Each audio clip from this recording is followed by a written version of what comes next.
और मैं सोच रहे हो कि आज प्रारंभ कथा को काय भाव से करें, तो जैसे ही हमने अपने पदन की किताब खोली तो सबसे पहले यही पद खोलो।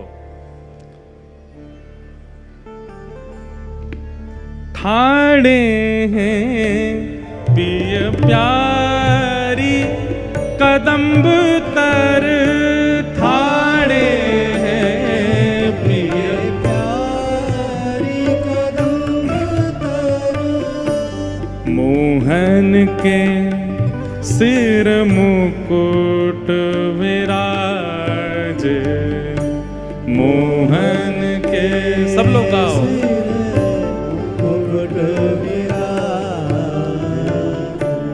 इत लहरिया सारी कदम्ब तर, इत लहरिया सारी कदम्ब तर, मंद मंद बरसत चहु दिश ते, मंद मंद बरसत मंद मंद बरसत चहु दिश ते, मंद मंद बरसत चहु दिश ते, चमकत बिजुरी छटा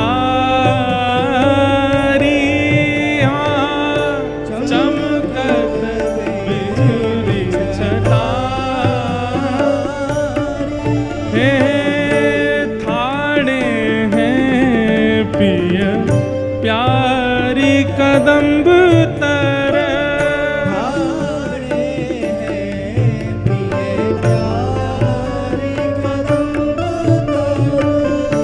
मुरली बजावत श्री नंद नंदन, मुरली बजावत श्री नंद,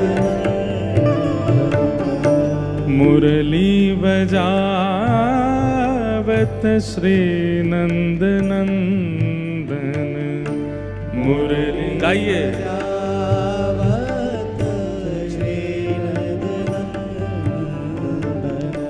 गावत राग मल्हारी, गावत राग मल्हारी, और हे लेत तान हरि के संग श्यामा, लेत तान हरि के संग श्यामा, लेत तान हरि के संग श्यामा, लेत तान हरि के संग श्यामा, रंग होत अति भारी,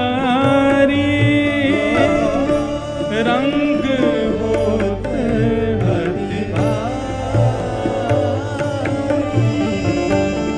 ठाणे हैं पिय प्यारी कदम्ब तर, ठाणे और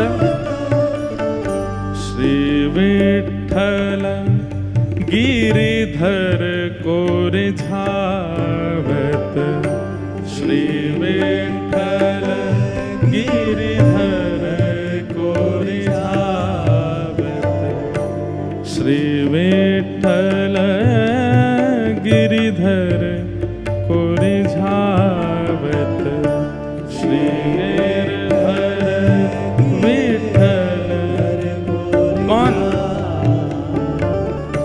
श्री वृषभानु दुलारी, श्री वृषभानु,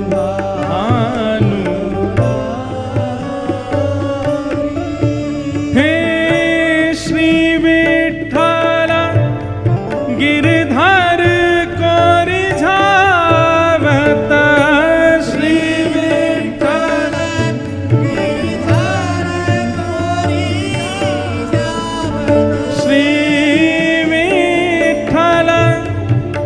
गिरिधर को रिझावत श्री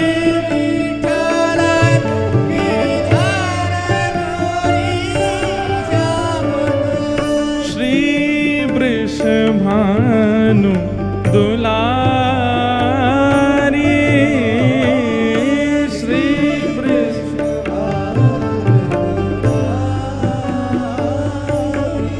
हे थाड़े हैं पिय प्यारी कदम्ब तर थाड़े हैं पिय प्यारी कदम्ब हे थाड़े हैं पिय प्यारी कदम्ब तर थाड़े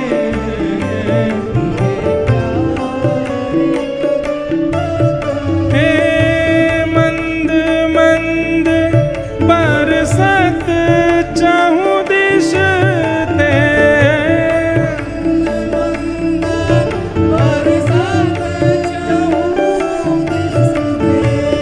चमकत बीज छटारी चमकत बीज छटारी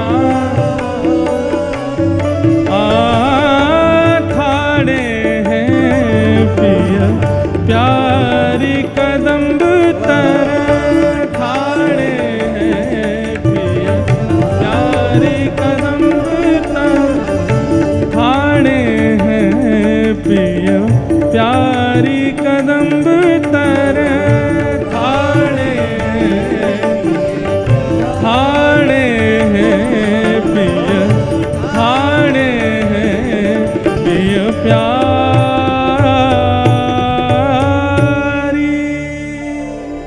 बोल वृंदावन बिहारी लाल की श्री राधा रमण लाल की श्री राधा वल्लभ लाल की गिरिराज धरण की श्याम सुंदर श्री यमुने महारानी की गोवर्धन नाथ की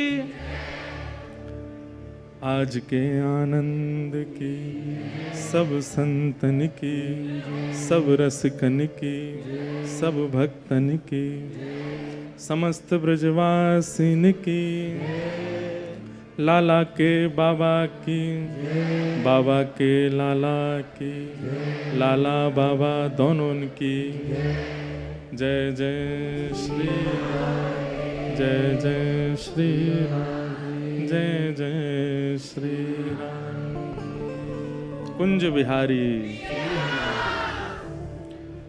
निताई गौर जय जय श्री परमानंद परम मंगल में परात्पर अखिलेश्वर अकारण करुणा वृणालय भक्त वांछा कल्पतरु तड़ित निंदित पीताम्बरधारी श्री गोवर्धन नाथ जी के परम कृपा से हम आप सब लोग पावन श्री गिरिराज जी की तलेटी में मधुर अपने गुरुजनों के उत्सव को आनंद के साथ मना रहे हमारे चित्र विचित्र बाबा और सब संतों की पावन सन्निधि में रसिकों की पावन सन्निधि में ये मधुर वृंदावन महिमामृत रस चर्चा का आज शुभारंभ हो रहा है। इस वक्त हमसे ज़्यादा सौभाग्यशाली संसार में कोई नहीं है। इससे बड़ा सौभाग्य सबको प्राप्त नहीं होता। एक तो व्रज वृंदावन में भी श्री गिरिराज जी की तलेटी और उसमें भी रसिक संतों के सानिध्य में और वह भी वृंदावन महिमामृत की कथा ऐसे वातावरण में ऐसे सुयोग संयोग में ये सब प्राप्त होना ये सब ठाकुर जी की बड़ी कृपा है। निश्चित है कोई हम बहुत बड़ा चढ़ा के बात नहीं कह रहे हैं पर श्री जी हमारो नाम जानती होंगी यही मारे ये अनुग्रह हम पे भयो है। उनको भजवे वारे इतने हैं उनको ध्यावे वारे इतने हैं पर यह बात निश्चित है कि यहाँ उपस्थित जो हैं आप सबको नाम श्री जी को पता है यही मारे ये कृपा बरसी है। हमारे चित्र विचित्र बाबा गाते रहे, इतनी जगह जामें और जहाँ भी जामें या कुछ जरूर गावें, मेरी विनती यही है राधा रानी कृपा बरसाए। तो इन्हीं के मधुर भाव पर हम सब पे बरसा रही हैं श्री जी कृपा, और उनकी कृपा को ये फल हम सब देख रहे हैं, जो ये उत्सव, ये आनंद उत्सव, ये भाव हमें प्राप्त भयो है। और क्या समझते हैं आप कृपा और किसको कहते हैं? यही कृपा है। इतने भयावह संसार में जहां पर किसी विषय में कोई ना लगे, ऐसा हो नहीं सकता। आज का कलयुग इतना भयानक है, ऐसे विषय युक्त कलयुग में भी हम आप सब लोग श्री जी और वृंदावन की ठौर पकड़ के बैठे हैं। ये किशोरी जी की कृपा नहीं, इससे बड़ी कृपा और क्या होगी? मतलब वही बात है कि कोरोना पूरे विश्व में फैला, लेकिन जो लोग बच गए उस संक्रमण से, उन लोगों ने बाद में यही तो माना कि हमारी इम्यूनिटी अच्छी थी, हमारे अंदर इम्यून पावर अच्छी थी, हमने सारे नियमों का ध्यान रखा और हमको भैया स्पर्श नहीं हुआ, जैसे हमको नहीं हुआ था। अब दोबारा आ गए, कहीं है नहीं जाए लेकिन हमको नहीं हुआ, कईयों को नहीं हुआ, स्पर्श तक नहीं हुआ। वो लोग क्या मानते थे कि भैया इनकी इम्यून पावर, इनके जो भीतरी शक्ति है वो अच्छी थी कि आया तो होगा, लेकिन ये लड़ झगड़ के उसको अपने ऊपर हावी होने नहीं दिया। ऐसे ही आज का कलयुग का संक्रमण बहुत कठिन है, आप हो ही नहीं सकता कि आप उससे बच जाओ। लेकिन ऐसे कठिन परिस्थिति में भी कहां, अभी हम लोग चर्चा सुनेंगे रूप गोस्वामी पाद की, हम चर्चा सुनेंगे श्री मधु पंडित जी महाराज की, हम चर्चा सुनेंगे श्री चैतन्य महाप्रभु की, हम चर्चा सुनेंगे श्री हरिराम व्यास जी, स्वामी श्री हरदास जी, हितरवंश महाप्रभु की। उस काल में उन लोगों ने इतना साधन किया वृंदावन की प्राप्ति के लिए, इतना त्याग किया वृंदावन की प्राप्ति के लिए, उसके बाद भी उनमें भय था कि कहीं संसार का संक्रमण हम पर हावी तो नहीं हो जाएगा। और उस काल की चर्चा पढ़ के, उस काल की कथाएं करके हम आज का विषय विचार करते हैं कि आज तो बचना असंभव है, लेकिन फिर भी हम आप सब लोग वृंदावन आते हैं, गिरिराज जी आते हैं, कथा श्रवण करते हैं, नाम जप करते हैं, गुरु के चरण पकड़ते हैं। ये कृपा है किशोरी जी की। निश्चित ही हमारे ध्रुवदास जी का जो पद है ना, सहज स्वभाव पढ़ो नवल किशोरी जू को, सहज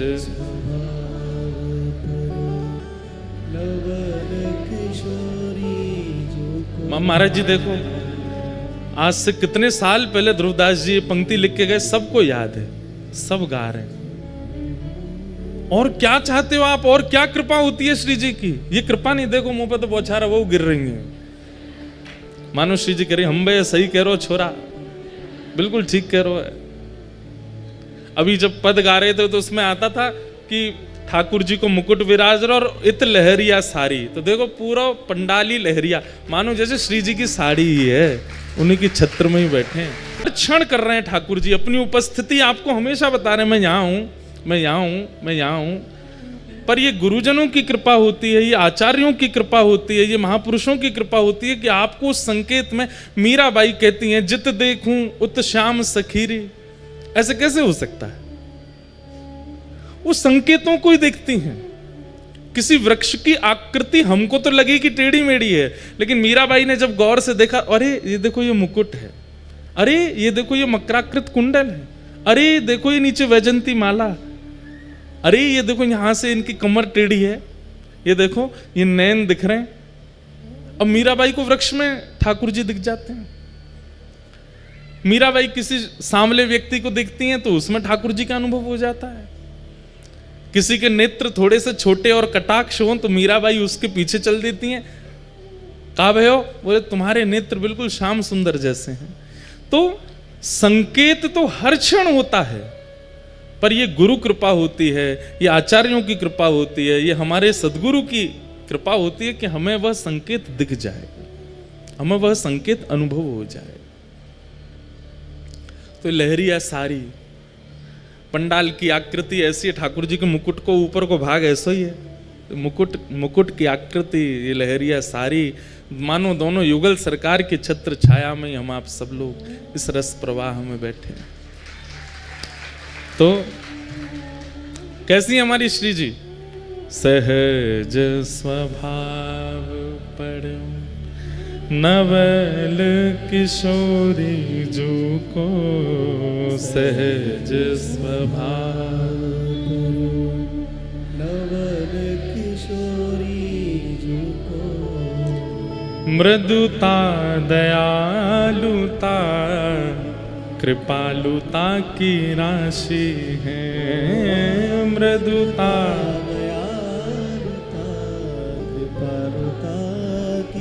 ये राशि शब्द का मतलब क्या होता है? राशि मतलब भंडार, राशि मतलब खान। अरे हम आप सब लोगों में तो क्षणिक मृदुता होती है। भाई कितनो मीठो आदमी है, मीठो बोले। अरे ये तो बड़े सरल हैं, ये तो बड़े सहज हैं, पर हम जैसे सरल सहजों में भी कभी कभी आप उसके बहुत निकट जाके देखोगे ना, तो कभी कभी उसमें भी क्रोध दिख जाएगा, कभी कभी उसमें भी रोष दिख जाएगा, कभी कभी उसमें भी आक्रोश दिख जाएगा, जो अब सरल सहज दिखता है। पर हमारी किशोरी जी कैसी हैं? कभी रोष करें ही ना है, वो तो राशि हैं। मैं एक जगह कथा में कह रहे हो कि हमारी श्री जी कैसी हैं, ललिता विशाखा के, तुम तो चेंटियों ना डरे, और उनकी तो बहुत दूर की बात है। कोई ऐसी प्रसंग था, मुझे याद नहीं आ रहा, कि श्री जी कहें कि श्याम सुंदर मोह से डरे हैं, मोह या बात की बड़ी चिंता है कि ये मोह से डरे हैं। तो ललिता विशाखा बोली कायकू? बोले देखो ये खूब सहजता से लीला करें अपनी, जैसे ही मैं कुंज में आऊं ये बड़े असहज से है जाएं, ये तुरंत अपनी कारी कमरी उठा के ऐसे बिछा देंगे, वंशी को भीतर धर लेंगे, नृत्य आदि करनों ने थोड़ा धीमो कर देंगे, नेत्र थोड़े से नीचे कर लेंगे, ऐसे असहज से है जाएं, मुंह को ऐसा लगे जो मोते डरे हैं। तो ललिता विशाखा बोली कछु ना डरे तुम ते, कृष्ण डरनो तो बहुत दूर की बात, तुम ते चेंटियों ना डरे।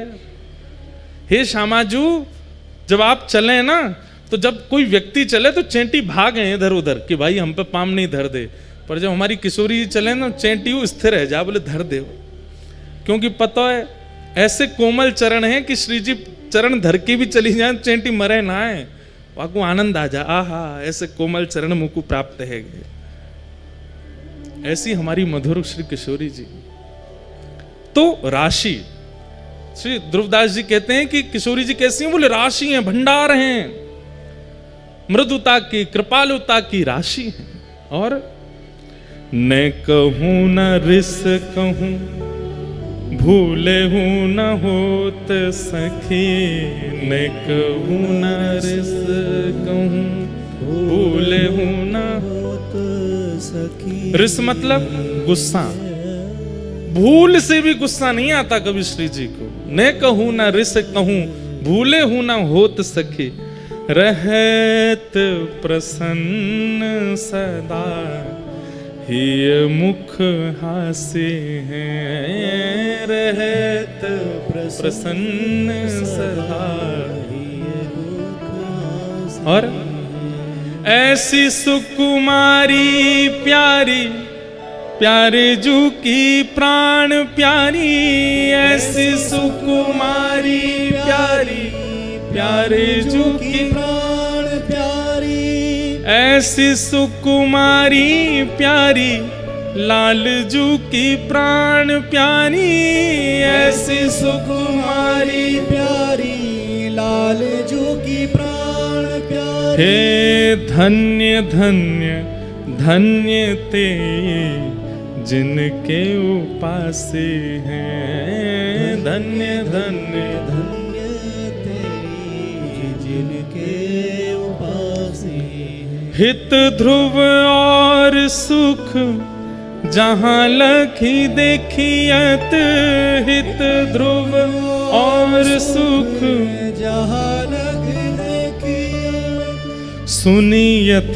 जहाँ लगी सब दुख पासे हैं, सुनियत जहाँ लगी सब दुख दासी है। ऐसी हमारी श्यामा जी बड़ी कृपा करें। और उनकी कृपा इस उत्सव के रूप में हमको प्राप्त हुई है। साल भर में भैया हमारी खूब कथाएं रही हैं, सब जगह जा रहे हैं, पर कृपा युक्त कथा तो कोई कोई होवे, और ये कृपा से मिली वही कथा है। ये हमारे लिए भी कृपा युक्त कथा है। ठाकुर जी की चर्चा करनो, भागवत जी की कथा सुनानो, सब चर्चा तो होती रहती है साल भर, पर ये कभी कभी अवसर मिले जब वृंदावन की निज बीथीन के भाव प्रकट होंगे, और वो ऐसे रसिकन के बीच ही होंगे, तो ये आप पे ही कृपा नहीं है, ये हम पे भी कृपा है। श्री जी की बड़ी कृपा है जो गिरिराज जी की तलेटी में हम आप सब लोग मधुर भाव श्रवण कर रहे हैं, सुनवे के काजे एकत्रित हुए हैं। आज विलंब तो बहुत है गयो, लेकिन आप सबके मुखमंडल को देख के परेशानी लग नहीं रही है हमको। यूं लग रहा है कि सब बड़े खुश हैं, जैसे प्रेम में ये स्वरूप होता है कि जो चाहे कर लो। हम ऐसे ही रहने वाले हैं।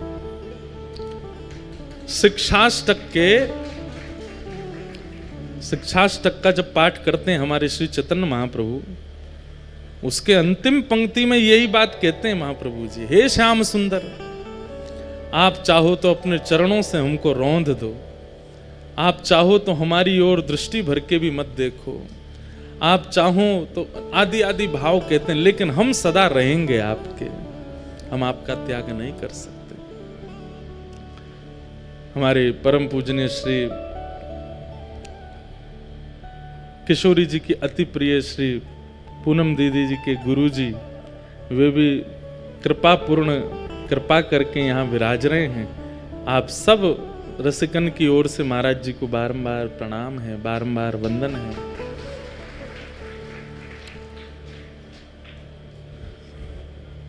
अब क्या कहें, हम पे तो इतने सारे भाव हैं मन में कहवे के। हमारी पूनम दीदी को घर भी जा पे हमने कब्जा कर लियो है। पहले तो भी बता के आ जाते, अब तो बिन बताए आ जाए हम। आज बिना बताए पहुंच गए, और हम तो फिर भी चलो पहुंच गए, थोड़ा बहुत तो पता चल गई। हमारे लाल जी तो बिना बताए पहुंच गए। लाल जी तो सवेरे ही पहुंच गए, जब द्वार पर गाड़ी आई तब सबन ने पता चली, अरे लाल जी आ गए। वहां से हमने भी कोई ऐसा संदेश नहीं भेजो कि लाल जी आ रहे हैं। लाल जी भी हमारे, और ये अपनत्व की भावना है। जहां थोड़ा बहुत फॉर्मेलिटी होती है वहां पहले से फोन करेंगे, फिर आधे रास्ता से फिर कर देंगे, फिर गेट पे आके फिर करेंगे, आ गए भैया। लेकिन जहां पे प्रेम भाव रहे ना, वहां तो निकलते ही बतावे ना है कि हम आ रहे हैं, सीधे पहुंच जावे। तो ऐसे हमारे लाल जी बिन बताए पहुंच गए आज। और दीदी बोले आज तो ऐसा कियो, कोई नहीं, मैं भी मथुरा, कोई सब इधर उधर, और लाल जी आ गए। मैंने की तो यही तो ठाकुर जी प्रेम प्रस्तुत कर रहे हैं आपके प्रति, बिन बताए आए हैं। और या ऐसा कह दो सरप्राइज दे के आए हैं। तो प्यारे लाल जी ने बड़ी कृपा करी। आज प्रथम दिन है बंधुओं, भाव तो बहुत सारे उठ रहे हैं मन में। वृंदावन महिमामृत, रसिक रस चर्चा, और फिर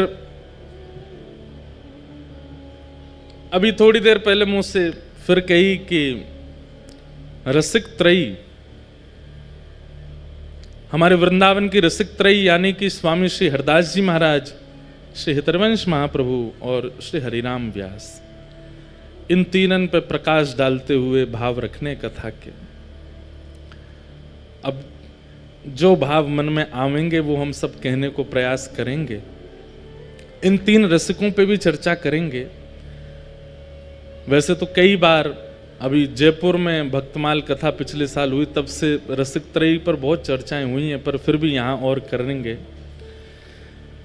पर लेकिन वृंदावन महिमामृत जब पहला शब्द सुना तो हमारे श्री वृंदावन में प्रबोधानंद सरस्वती जी महाराज ने वृंदावन महिमामृत ग्रंथ स्वयं प्रकट किया है। श्री चैतन्य महाप्रभु की कृपा से श्री प्रबोधानंद सरस्वती जी ने वृंदावन महिमामृत, बहुत सुंदर भाव है, तो उनको भी केंद्र में रखेंगे। भागवत जी एक प्रकार से यूं समझ लो गड्ढे की सब्जी परोसी जाएगी अगले 7 दिन तक। गड्ढे की सब्जी में सब होवे, जो सब्जी आ जाए सब वहां में प्रस्तुत हो। तो अनेक भावों से युक्त ये कथा होगी। जरूरी नहीं है केवल हमारे गौड़िया वैष्णवों की बात हो, यहाँ तो गौड़ियान की भी बात होगी, हरिदासीन की भी बात होगी, हरिवंशीन की भी बात होगी, सबन की बात होगी। लेकिन मन में भाव है कि आज प्रथम दिन है और थोड़ी देर सत्र विलंब से है, तो वृंदावन महिमामृत की रूपरेखा और उसके प्रादुर्भाव की प्रणाली का सुना करके कथा प्रारंभ करें। एक बात याद रखी हूं, आज जब गिरिराज जी आ रहे तो मैं रास्ता में कुछ सोच तो विचार तो लिख तो आया हूं।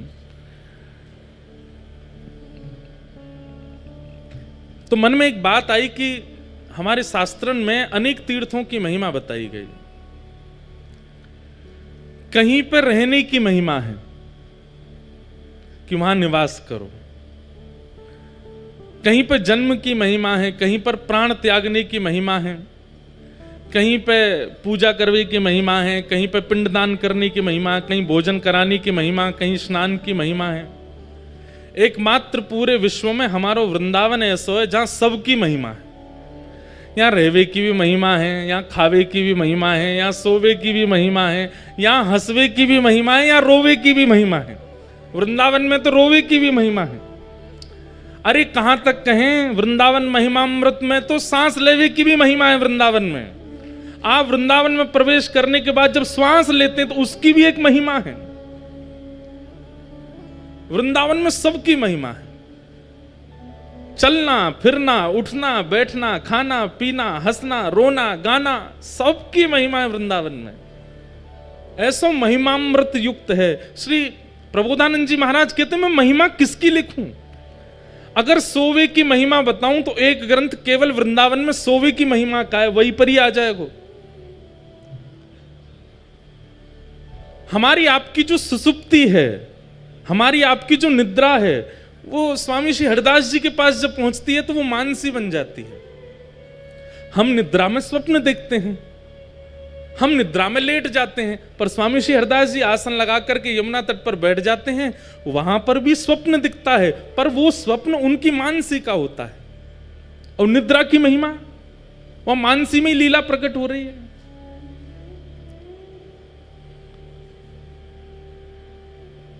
हितरिवंश महाप्रभु खावे की महिमा बता रहे हैं, महाप्रसाद की महिमा बता रहे हैं वृंदावन में।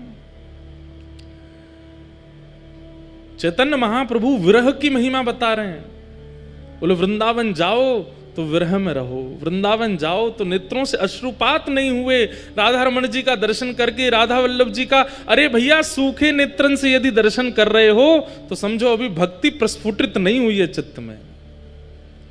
नेत्र गीले हों ठाकुर जी जब सामने हो, और जब तक गीले ना हो तब तक नाम त्यागो मत, तब तक गुरु सेवा छोड़ो मत, जब तक ठाकुर जी सामने आए नहीं और नेत्र गीले। अरे सामान्य बालक कुछ दिन विदेश नौकरी करके आता है तो मां के नेत्र सजल हो जाते हैं। पति 5 दिन के बाद यदि पत्नी से मिले तो पत्नी के नेत्र सजल हो जाते हैं।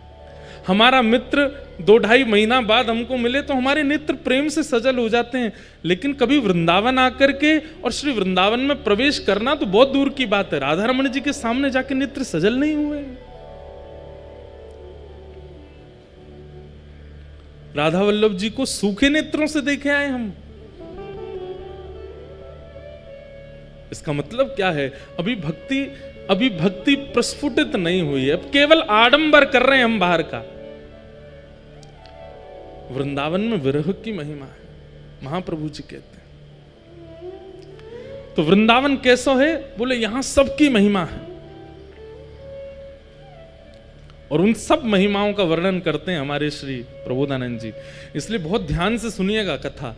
यहां पर वृंदावन में अपराध क्या है, वृंदावन में प्रेम क्या है, वृंदावन में भाव क्या है, वृंदावन में योग क्या है, वृंदावन में जप क्या है, वृंदावन में सिद्धि क्या है, वृंदावन में प्रसाद क्या है, वृंदावन का नियम क्या है, सब बताया है। पूरा कहना तो बहुत असंभव है, पर कुछ कुछ सूत्र हम रोज सुनाएंगे, इसलिए ध्यान से सुनिएगा। एक बात, अब दूसरी बात,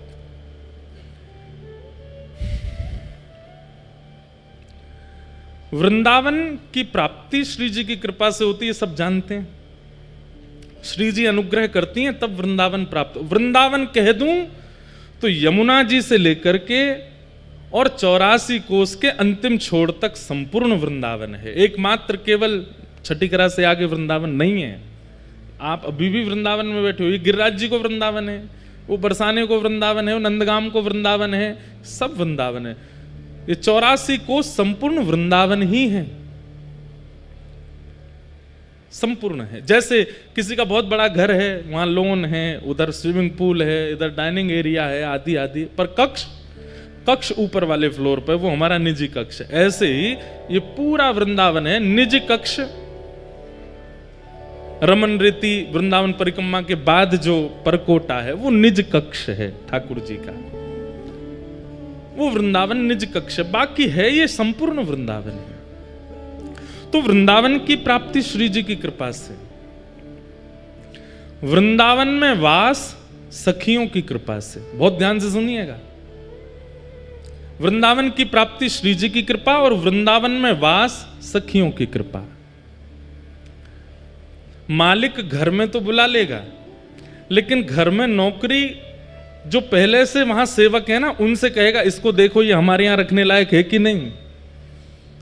तब वे सेवक देखेंगे, बोले नहीं इसमें आलस ज्यादा है, इसमें ये ज्यादा है, आदि बड़ी हमारे काम का नहीं है, तो फिर मालिक निकाल देता है। घर में श्री जी तो बुला लेंगी, लेकिन फिर सब सहचरी सो कहेंगी देखो जी यहाँ रहवे लायक है कि नहीं है।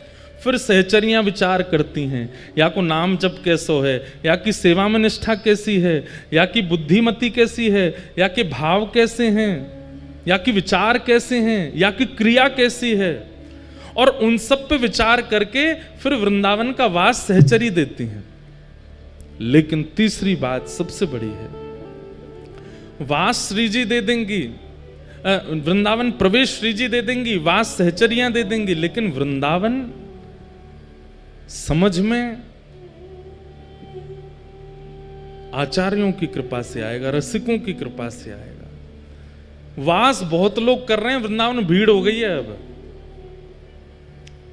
वृंदावन आते भी बहुत लोग हैं, उसमें भी भीड़ हो गई है, लेकिन वृंदावन को समझ नहीं पा रहे हैं, वृंदावन को जान नहीं पा रहे हैं, वृंदावन की महिमा क्या है, वृंदावन के वो अभी उससे अवगत नहीं है। ये मत सोचना कि हम केवल आपको कह रहे हैं, हम खुद को भी कह रहे हैं, पर ठाकुर जी की कृपा से, संत जनों की कृपा से थोड़ा थोड़ा भाव मन में आ रहे हो, तो जहां जाते हैं ना वहीं वृंदावन जैसा अनुभव कर लें। चाहे उड़ीसा जाएं, चाहे महाराष्ट्र जाएं, चाहे पंजाब जाएं, वहीं वृंदावन जैसी सुगंध आनी लगे। तो वृंदावन में आना, वृंदावन में वास करना भी बड़ी बात नहीं है, वृंदावन को समझना बहुत बड़ी बात है। और वो रसिकन की कृपा के बिना नहीं होगा। इसलिए किशोरी जी को प्रणाम करके, बिहारी जी को प्रणाम करके वृंदावन आ गए, वृंदावन वास मिल गयो। वही के अगले दिना से अब रसिकन की खोज करो और रसिकन की वाणी सुनो, उनकी सेवा करो। वे असली वृंदावन को अनुभव कराएंगे। आप रोज बिहारी जी को नियम रखें, रोज राधा वल्लभ जी को नियम रखें, रोज राधा रमण जी को नियम रखें, रोज वृंदावन परिक्रमा को नियम रखें। हम आपसे निवेदन कर दें हाथ जोड़ के, ये नियम बाद में रखना। सबसे पहले नियम क्या रखो, वृंदावन यदि प्राप्त है गयो है तो यहां रसिकन के पास जाओ, उनकी सेवा करो, उनके वचनामृत सुनो। तलहटी गोवर्धन की रही, तलहटी गोवर्धन की रही, नित प्रति मदन गोपाल लाल के, नित प्रति मदन गोपाल लाल के, चरण कमल चितलई है, चरण कमल चितलई है, रसिक प्रीतम हित चित की बातें, रसिक प्रीतम चित की बातें, गिरधारी जिसो कहिए, गिरधारी जिसो कहिए, तलहटी गोवर्धन की रही, तलहटी गोवर्धन की। श्री हरिराय महाप्रभु, जिनकी उनकी छाप के पदों में शब्द मिलेगा रसिक प्रीतम। हमारे वल्लभ कुल के महाराज जी, उनकी जितने भी पद हैं उनमें ये उनकी छाप है, रसिक प्रीतम। इन्हीं का पद है, नैनन में ही राखूं पिया तो है, तुमरी एक रोम की छवि पर जगत वार सब लाखूं। रसिक प्रीतम संगम की बातें काहू सो नहीं भाकूं। तो बात क्या है? वृंदावन की प्राप्ति श्री जी की कृपा से, वृंदावन में वास सखीन सहचरीन की कृपा से, पर वृंदावन का अनुभव ये तो रसिक संतन की कृपा से होएगा, ये तो रसिकन की कृपा से होएगा। उनको ढूंढो, उनके चरण वंदन करो। और ऐसी ही कृपा हुई हमारे श्री प्रकाशानंद सरस्वती जी के ऊपर श्री चैतन्य महाप्रभु के। महाप्रभु चैतन्य अपने संन्यास वेश के बाद दक्षिण यात्रा पर गए थे, और दक्षिण में हमारी संप्रदाय की प्रथम पीठ श्रीरंगम तिरुचि में जो है, तिरुचिरापल्ली में, वहां महाप्रभु जी विराज रहे थे। वहां पर ठाकुर जी पौढ़ानाथ शेषनाग पर पौड़े हैं।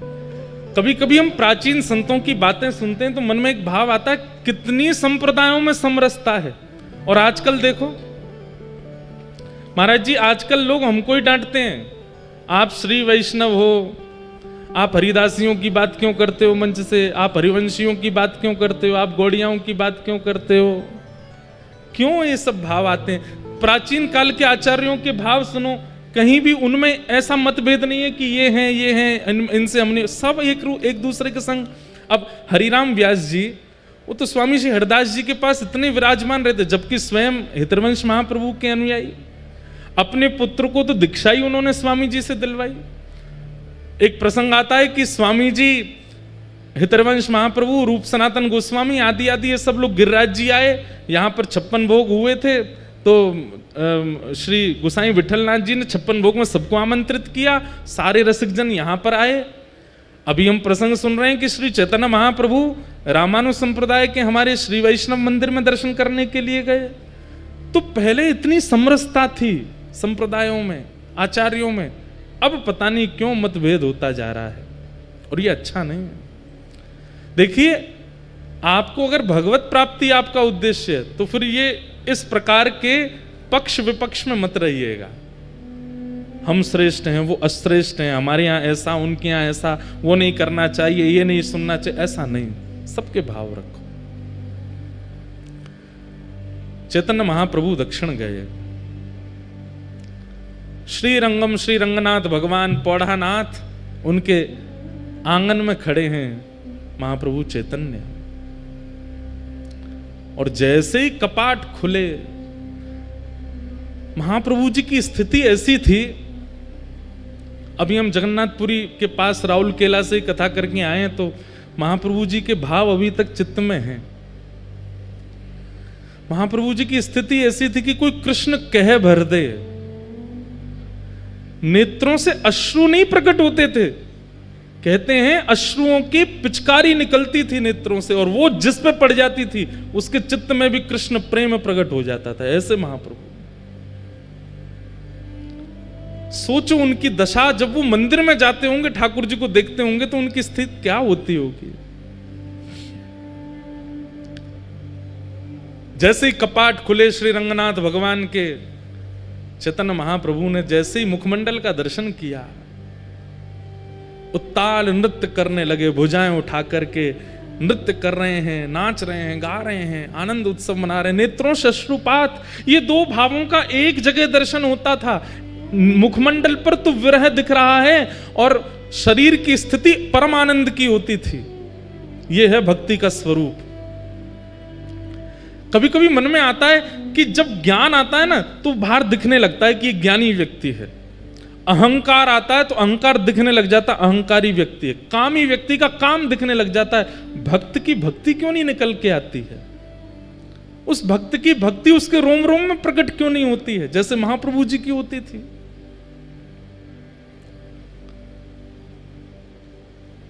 चैतन्य महाप्रभु भाव नृत्य कर रहे थे। अब वहां कोई उनको कुछ समझ रहा है, कोई उनको कुछ समझ रहा है, लेकिन श्री रंगनाथ भगवान की आरती कर रहे श्री वेंकट भट्ट जी, गोपाल भट्ट जी के पिताजी, जिन्होंने श्री राधारमण लाल जी को प्रकट किया, ऐसे श्री गोपाल भट्ट जी के पिताजी श्री वेंकट भट्ट जी रंगनाथ प्रभु की आरती करने के बाद जैसे ही उन्होंने दर्शनार्थियों की ओर देखा प्रसाद वितरण के लिए, और दर्शनार्थियों में जैसी उनकी दृष्टि पड़ी श्री महाप्रभु चैतन्य पर, आप विश्वास नहीं करेंगे उनको क्या अनुभव हुआ। चैतन्य महाप्रभु को देख करके उनके पलक झपकनी भूल गई। अपनी जिस अवस्था में थे उसी अवस्था में रह गए, अंदर गर्भगृह में वेंकट भट्ट जी। और थोड़ी देर में वो क्या देखते हैं कि चैतन्य महाप्रभु तो अंतर्ध्यान हो गए, साक्षात नारायण नृत्य कर रहे हैं महाप्रभु जी के रूप में। और वे अपने नेत्रों पर विश्वास नहीं कर पा रहे, अपनी आंख मीटते हैं, खोल के देखते हैं तो चैतन्य महाप्रभु हैं। और जैसे ही थोड़ी देर देखते हैं तो थोड़ी देर में ही गौर चैतन्य महाप्रभु श्याम हो जाते हैं और मानो जैसे नारायण ही नृत्य कर रहे हैं। जैसे ही गर्भगृह में देखते हैं तो गर्भगृह में देखते हैं कि ठाकुर जी शेष शैया पे हैं ही नहीं, वो तो बाहर नृत्य कर रहे हैं। कभी दोनों युगल नृत्य करते हैं, कभी एकांत में चैतन्य महाप्रभु नृत्य करते हैं। इस स्थिति को देख करके श्री वेंकट भट्ट जी पहचान गए कि ये कोई सामान्य नहीं है। इनके नृत्य को कोई सामान्य समझ रहा होगा, इनके भाव को कोई कुछ समझ रहा होगा, पर ये सामान्य नहीं है, क्योंकि मुझे जो अनुभव हुआ वो मैं कैसे कहूं। बंधुओं, जब किसी महापुरुष का दर्शन करते हैं ना तो उनका दर्शन करके उनके रूप, उनकी चाल, उनके पहनाव, उनके तिलक आदि, इन सबको अगर आप देख रहे हो तो अभी कुछ दिखा नहीं। अच्छा सुनो, हमारे बाबा गाते होंगे हरिप्रिया जी के पद, हरिप्रिया जी के पद सुने होंगे आपने। हरिप्रिया जी पुरुष थे, सब छोड़ करके गिरिराज जी आ गए।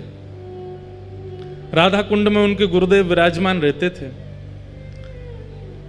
तो अपने गुरुदेव को प्रणाम करके बोले मुझे आपसे गुरु दीक्षा लेनी है। तो महापुरुष बोले राधा कुंड पे बैठे बैठे, बताओ तुमको क्या दिख रहा है?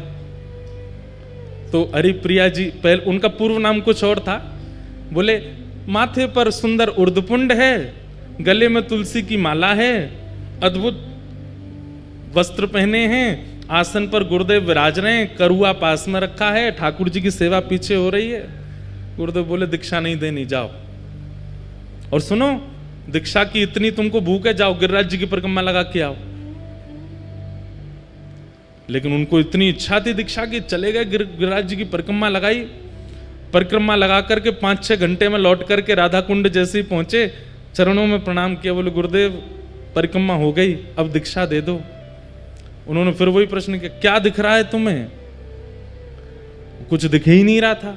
बोले माथे पर उर्दपुंड है, गले में तुलसी माला है, नीचे वस्त्र पहने हैं, पीछे ठाकुर जी की सेवा है, बगल में राधा कुंड है, इधर श्याम कुंड है, आदि आदि। फिर से जाओ परिक्रमा लगा के आओ, एक और परिक्रमा लगाओ। निष्ठा इतनी थी उनकी कि थके हारे थे, लेकिन फिर से चले गए परिक्रमा में। अब की बार उनको 6 की जगह 9 घंटे लग गए परिक्रमा करते करते, पैरों में छाले पड़ गए। 2 परिक्रमा में ये हालत हो जाती है। बेचारे गिरते पड़ते जैसे तैसे आए, प्रणाम किया, गुरुदेव अब दीक्षा दे दो। पूछे अब क्या दिख रहा है तुम्हें? तो रोने लगे, बोलो मुझे कुछ नहीं दिख रहा, मुझे वही दिख रहा है, तिलक है, गले में कंठी माला है नीचे। बोले सुन, एक परिक्रमा और लगा के आ। तीसरी परिक्रमा की स्थिति कैसे बन जाएगी हमारे, जबकि गिरिराज जी में बाबा हैं 3 परिक्रमा लगा में, लेकिन उनकी भाव दशा देख करके आप घबरा जाओगे। एक परिक्रमा में हमारी हालत खराब होती है। गुरुदेव बोले जाओ एक परिक्रमा और लगा के आओ।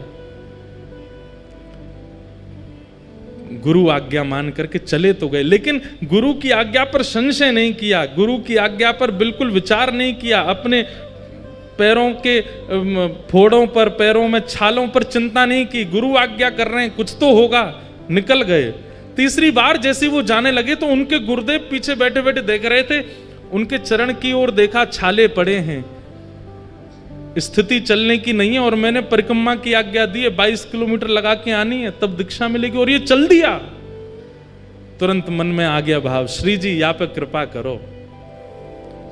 अब जैसे ही वो गिरिराज जी की परिक्रमा में गए तो उनको पहले तो लोग दिख रहे थे, पहले तो माताएं दिख रही थी, पहले तो भाई लोग दिख रहे थे। अब पता, अब लिख रहा है कि सब सहचरियां हैं, सब किसी के हाथ में चमर है, किसी के हाथ में बीड़ा है, किसी के पास कुछ है, किसी के पास, सब अलग अलग दिख रहे हैं।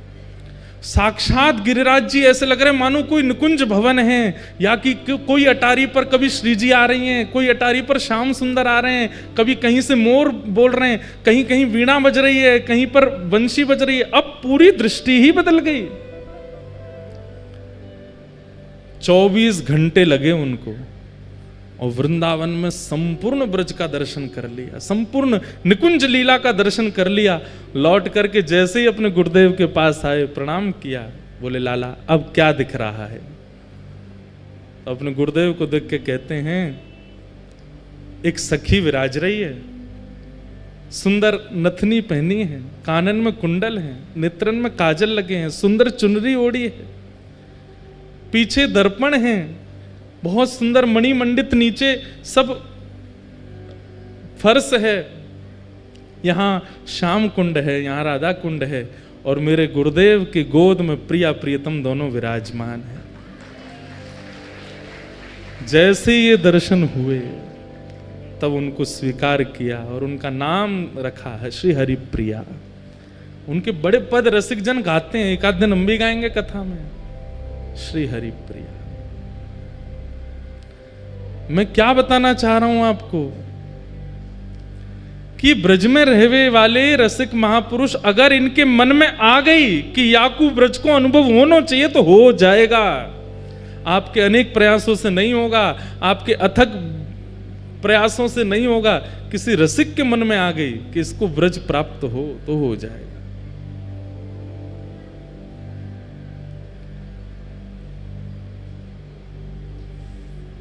और उसके लिए उनका रूप, उनका श्रृंगार, उनका चंदन, उनका तिलक, उनके वस्त्र वो सामान्य नहीं दिखेंगे, उसमें कुछ अद्भुतता का अनुभव होगा। और जब तक वो अद्भुतता नहीं, जबरदस्ती की मत देखियो, कोई महापुरुष जा रहे हैं तुम जबरदस्ती दे, ये तो देखो नथनी पहन के जा रहे हैं, कानन, जबरदस्ती नहीं देखना है। आपकी दृष्टि पड़ी और अपने आप दृष्टि में कुछ ऐसा भाव है, जरूरी नहीं सहचरी भाव में ही दिखें, किसी अन्य भाव में भी दिख सकते हैं। और तब तक वो भाव प्रकट नहीं होगा जब तक आपका साधन, आपका सेवा, आपकी रसिकन की संग ये सुदृढ़ नहीं होगी, तब तक ये दर्शन नहीं होगा। हम आप सब तो सही बताएं, जबरदस्ती बस आ गए वृंदावन में, हम लोगों को अनुभव है ही नहीं रहे होने की भी। गोपाल भट्ट जी के पिताजी वेंकट भट्ट जी ने महाप्रभु जी को देखा। श्री रंगनाथ भगवान की निज सेवा करने वाले वेंकट भट्ट जी बाहर आए और आकर के हाथ जोड़ के कहा, आप कौन हैं? मैं जब से आपको देख रहा हूं मेरे नेत्र आपसे हट नहीं रहे। आप में एक दैवी आकर्षण है जो मुझे खींच रहा है अपनी ओर। मैं नित्य नारायण की सेवा करता हूं, मेरा उनके प्रति जो ध्यान रहता है वैसा ध्यान मेरा आज तक किसी व्यक्ति विशेष के प्रति हो ही नहीं सकता, पर मुझे जैसी भावना उनमें लगती वैसी आप में लग रही है। आप कौन है? तब महाप्रभु जी ने अपना परिचय दिया। बोले हम अभी विरक्त वेश में हो गए हैं और दक्षिण दर्शन करने के लिए आए हैं, तो यहां पहुंच गए।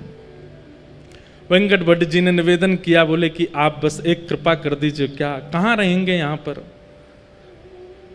कोई निवास स्थान? बोले अभी तो कुछ नहीं। बोले हमारे घर चलिए ना, वहीं विराजिएगा, हम पर कृपा कर देना। ये वृंदावन महिमामृत की रूपरेखा बता रहे हैं, कैसे निर्माण हुआ वृंदावन महिमामृत। चैतन्य महाप्रभु वेंकट भट्टी जी के घर गए। वेंकट भट्टी जी के सुपुत्र हैं श्री गोपाल भट्ट, भगवान की गुण मंजरी। महाप्रभु जी जैसे ही घर पहुंचे, उनकी पत्नी, उनके रिश्तेदार सबने महाप्रभु जी का दर्शन किया। लेकिन जैसे ही श्री गोपाल भट्टी जी ने दर्शन किया, गोपाल भट्टी जी तो मानो जैसे उनकी भी स्थिति ऐसी हो गई, पलक झपकना भूल गए, पैर धर कहीं रहे, जा कहीं रहे, देख करके अपने अपने अपने वश में अपना शरीर नहीं है, ऐसी स्थिति हो गई। मैं एक बात कहा करता हूं, आचार्य चरणों के सन्मुख जाकर के अगर आपको ये याद रहा कि मैं किस कारण से आया था, मुझे क्या पूछना था, मुझे क्या बताना था, इतनी सुदबुद है तो समझो अभी कृपा ना भाई। विस्मृति हो जाए, भूल गए सब, तब समझो कि हां अब दर्शन भये महापुरुष के। भूल गए, प्रश्न याद नहीं आ रहा है, क्या सोच के आए थे भूल गए, लाए थे माला लेके आए थे, प्रसाद लेके आए थे, दक्षिणा पोशाक कुछ अर्पित करने, कुछ पता ही नहीं चल रहा है, उठा कुछ रहे धर कुछ रहे, ऐसी स्थिति हो जाएगी। गोपाल भट्ट जी छोटे से हैं, अभी ज्यादा आयु नहीं है, लेकिन महाप्रभु जी को देख करके उनकी स्थिति ऐसी हो गई कि बस यही मेरे सब सर्वस्व है। इस सर्वस्व की भावना उनके प्रति प्रकट हो गई। महाप्रभु जी का एक वैष्णव भाव से जैसा सम्मान होना चाहिए, पूरे परिवार ने किया, माला पहनाई, चंदन लगाया, पोशाक उड़ाई, चरण धोए, सबने चरणामृत पिया। गोपाल भट्ट जी के मन में एक भावना आ गई, जब चरणामृत बांट रहे थे तो सबको थोड़ा थोड़ा ही दे रहे थे, मतलब जैसे एक ही बूंद गिरे, क्यों, जितना बच जाएगा सब मैं पी जाऊंगा, सबको बांट दूंगा तो मेरे लिए नहीं बचेगा, ऐसी भावना चित्त में आ गई। तो सब लोग हाथ पसार के खड़े, चरणामृत दो महाप्रभु जी का। तो गोपाल भट्ट जी छुआते हैं और न्यों देते हैं, एक ही बूंद गिरती है, अरे और दो, और नहीं इतना ही लो। और जैसे सब में बांट दिया, पता चली सब हो गया, जितना बचा सब पान कर गए स्वयं ही। आहा,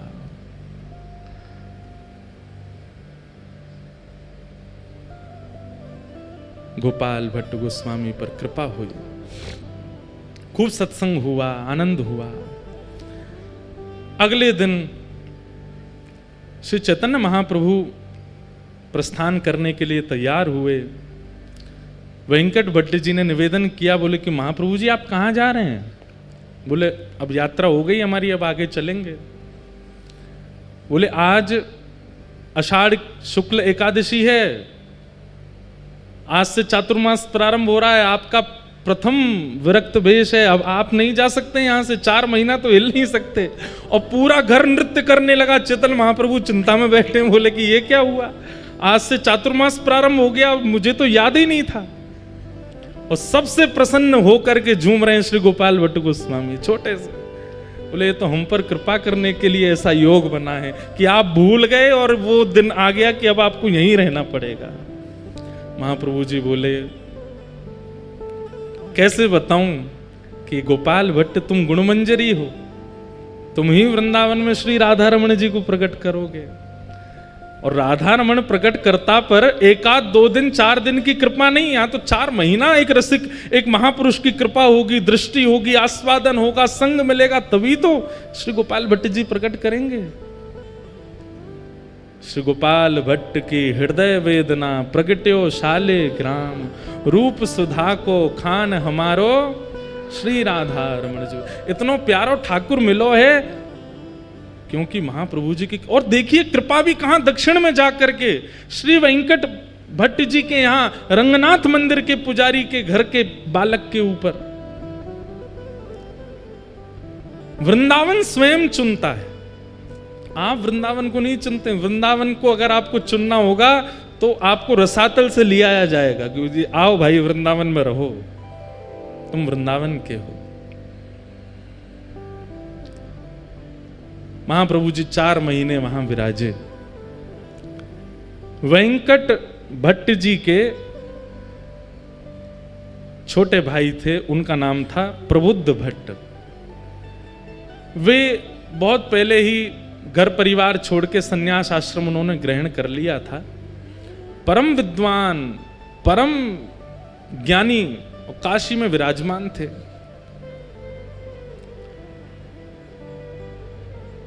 ऐसा ज्ञान था उनका कि उनके जैसे उन्होंने 10,000 शिष्य बनाए, मतलब ना ज्यादा ना कम, अपने जैसे ही 10,000 बना दिए। इतने ज्ञानी थे, उनके सामने बड़े बड़े विद्वान टिक नहीं पाते थे। प्रबुद्ध भट्ट देखो, एक महापुरुष एक परिवार में जाकर के एक नहीं कितनों पर कृपा करता है। ये तो गोपाल भट्ट जी सामने बैठे हैं, प्रबुद्ध भट्ट तो है ही नहीं वहां पर, वो तो काशी में है।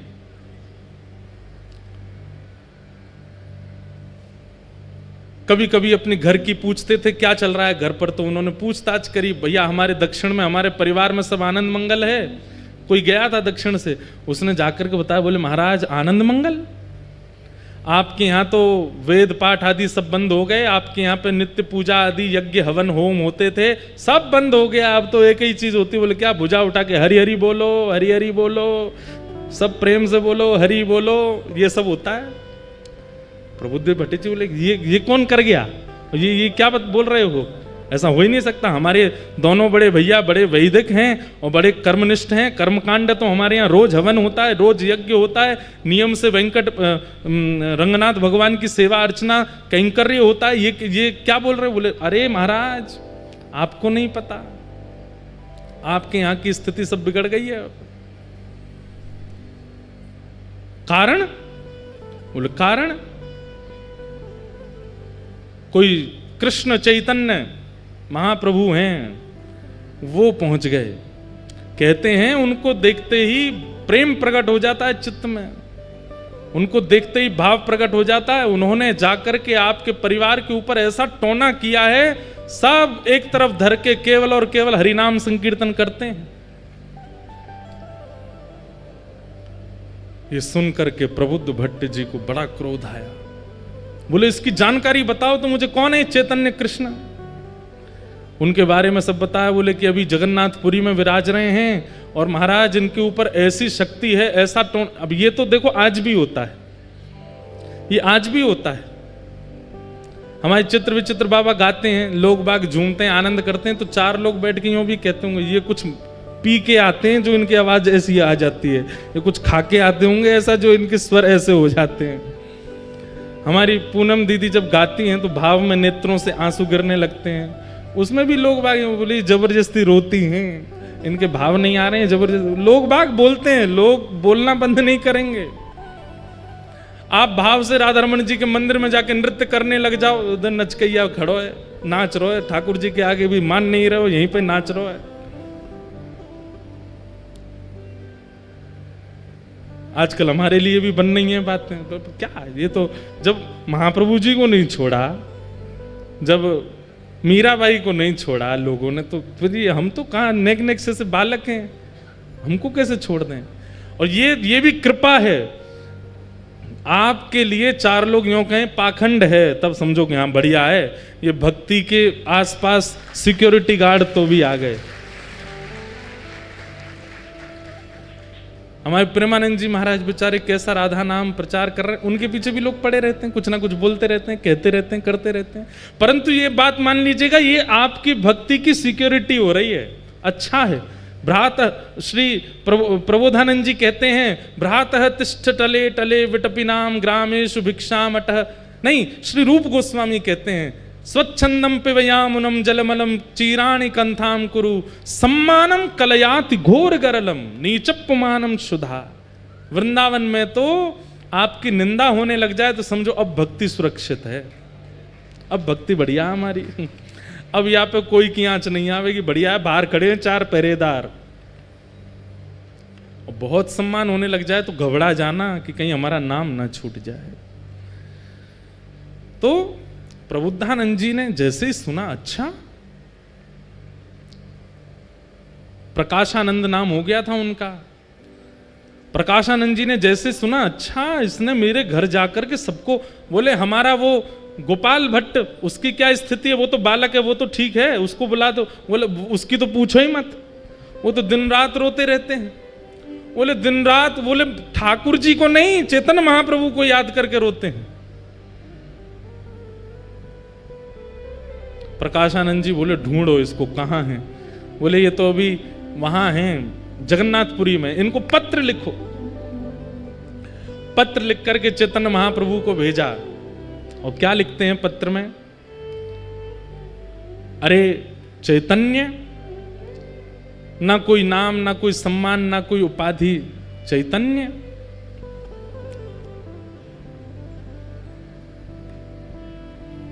सन्यासी हो, सुना है हमने, लेकिन सन्यासी होकर के तुम बहुत नाचते हो, उछल उछल करके नाचते हो, गाते हो, ये सन्यासियों का स्वरूप है।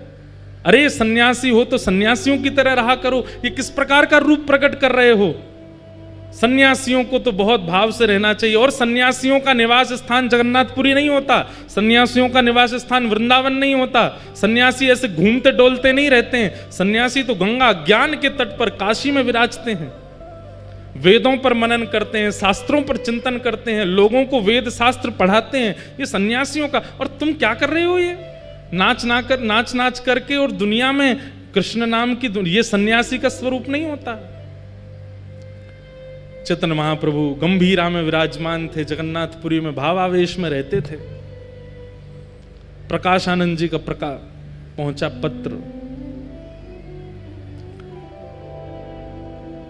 पत्र पढ़कर के शिष्यगण सब सुनाने लगे। और जैसे ही उसमें भाव सुने, इतना आक्षेप सुना, अपने बारे में इतनी निंदा सुनी, महाप्रभु जी प्रसन्न हो गए। जय हो जय हो, जय जगन्नाथ। महाप्रभु जी की बड़ी कृपा, महाप्रभु जी का बड़ा अनुग्रह है। अरे भैया आज तो उत्सव होना चाहिए, लड्डू बांटो लड्डू बांटो। अच्छा है। जय हो हमारे गोपेश बाबा की जय हो। गौ माता की पूरे ब्रजमंडल में और पूरे भारतवर्ष में सेवा के प्रकल्प को लेकर के खूब महाराज जी सजग रहते हैं। ऐसे हमारे महाराज जी को बारंबार प्रणाम। क्या बता रहा था मैं? सुनो सुनो, इधर देखो, क्या बता रहा था मैं? हैं? हाँ, पत्र आया, लड्डू बांटो, रबड़ी बांटो। और संघ के जितने महाप्रभु जी के अनुयायी थे सब बोलने लगे, आप तो महाप्रभु हैं, पर हमको कितनी पीड़ा हो रही है ये पत्र पढ़ के। कोई आपके विषय में इतना बुरा भला बोल रहा है और आप इतने आनंद में हो। महाप्रभु जी बोले नहीं नहीं, ये रक्षा है, ये भक्ति की रक्षा है, ये भाव की रक्षा है, ये हमारी सेवा की रक्षा है। ये रक्षा तो होती रहनी चाहिए। अच्छा है। मैं बहुत दिन से प्रयास कर रहा था, विचार कर रहा था, इतने प्रेमी ही प्रेमी मिल रहे हैं, कोई हमको निंदा करने वाला नहीं मिल रहा। बहुत अच्छा, ठाकुर जी ने चुन के भेजा। ये पत्र संभाल के हमारे कक्ष में रखो। ऐसे महाप्रभु जी। लेकिन उनके परम शिष्य स्वरूप दामोदर दास जी बोले इसका उत्तर तो मिलेगा। महाप्रभु जी आप शांत रहिए, हम उत्तर भेज दे। बोले नहीं, उत्तर में कुछ ऐसा नहीं, ऐसा कुछ नहीं लिखेंगे, आपको पढ़वा के ही भेजेंगे। और उन्होंने उत्तर में क्या लिखा?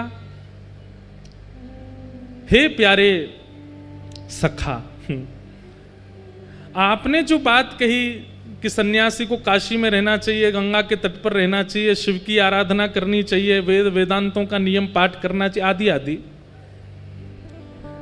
बोले आप जिन शिव की आराधना करते हैं, उन शिव के मस्तक पर जो गंगा है ना, वो महाप्रभु जगन्नाथ जी के चरणों से ही प्रकट होती है। श्री कृष्ण के चरणों से ही प्रकट होने वाली गंगा है, जिसके तट पर काशी विराजमान है। आप तो उस गंगा के तट पर रहते हैं जो ठाकुर जी के चरणामृत है। हम तो जगन्नाथपुरी में महाप्रभु जी के संग ही रहते हैं। जिनके चरणों से गंगा निकली, हम उनके साथ रहते हैं। और आप काशी की इतनी महिमा बता रहे हो कि काशी में मुक्ति मिलती है, सन्यासियों को रहना चाहिए, आदि आदि। वहां पर महादेव कान में मंत्र बोलते हैं काशी में। ऐसा कहते हैं मणिकर्णिका पर अगर संस्कार हो जाए किसी का, तो जीवन में उसने कितने भी पाप किए हों, महादेव उसके कान में राम तारक मंत्र बोलते हैं, उसकी सीधे भगवत प्राप्ति होती है। काशी में अंतिम संस्कार की बड़ी महिमा है। बोले वहां महादेव भी कान में आकर के रामकृष्ण का ही नाम बोलते हैं। तो इसलिए सन्यासी अगर काशी में ना रहे तो इसमें कोई दिक्कत नहीं है, वो तो साक्षात कृष्ण के साथ रहते हैं। ऐसा करके पत्र भेज दिया। लेकिन निंदा करने वालों को उत्तर देने से वो निंदा करना बंद नहीं करते, और ज्यादा करते हैं। प्रकाशानंद जी बोले जानते नहीं है मैं कौन हूं और मुझे उत्तर दे रहे हैं, रुक जाओ मैं इनको बताता हूं। प्रकाशानंद जी पत्र लिखते हैं, हे चैतन्य, ऐसे ही बोलते, मैंने सुना है तुम दाल भात खाते हो, उसमें घी डाल डाल के खाते हो, छेना पोड़ा खाते हो, रसगुल्ला उड़ाते हो, महाप्रभु जगन्नाथ जी के 56 भोग बनते हैं, ये सन्यासी का भोजन है? सन्यासी तो एक समय पाता है, सन्यासी को तो ऐसे रहना चाहिए, सन्यासी तो आसन नहीं रखता, सन्यासी अपने भवन नहीं बनाता, सन्यासी ऐसे नहीं करता, आदि आदि सब बात बोल दी। बोले तुम तो नृत्य करते हो, ठुमक ठुमक के नाचते हो, उछल उछल के कीर्तन करते हो ठाकुर जी का, और 56 भोग उड़ाते हो। अरे तुम जानते हो वशिष्ठ ऋषि, तुम जानते हो कैसे कैसे सन्यासी परंपरा में हुए, उन्होंने भोजन प्रसाद त्यागा, तब जाकर के ठाकुर जी का भजन किया। और इतना होने के बाद भी उनके जीवन में विषयों ने कहीं ना कहीं आक्रमण कर दिया, और तुम तो महाप्रसाद पाते हो। और जगन्नाथपुरी में तो एकादशी भी नहीं होती है, वहां तो चकाचक स्कंद पुराण में आकंठ पाना चाहिए एकादशी के दिन। बोले इतना प्रसाद पाकर के, इतने 56 भोग पाकर के तुम सन्यास धर्म का निर्वहन कर ही नहीं सकते हो। ऐसा हो ही नहीं सकता कि विकार और विषय तुम्हारे चित्त में ना आते हों। ये पाखंड बंद करो, ऐसा करके पत्र लिख दिया। चैतन्य महाप्रभु के पास पत्र आया। महाप्रभु जी किसका पत्र आया? बोले प्रकाशानंद सरस्वती, गोपाल भट्टी जी के चाचा जी। क्या लिखा? अरे ये तो मेरे परम प्रिय हैं, इन्होंने क्या लिख के भेजा जरा बताओ तो। सब शिष्यों में होड़ लगी, इनके सामने पढ़ना ही नहीं है, कुछ उल्टा ही लिख के भेजा होगा। महाप्रभु जी बोले बैठो यहीं पर, यहीं पढ़ के सुनाओ क्या लिखा है। पढ़ के पूरा बताया, ये लिखा है, ये लिखा है, ये लिखा। महाप्रभु जी और खुश हो, बोले लड्डू बंटवाओ, रबड़ी बंटवाओ, 56 भोग लगवाओ, आज भक्ति की और रक्षा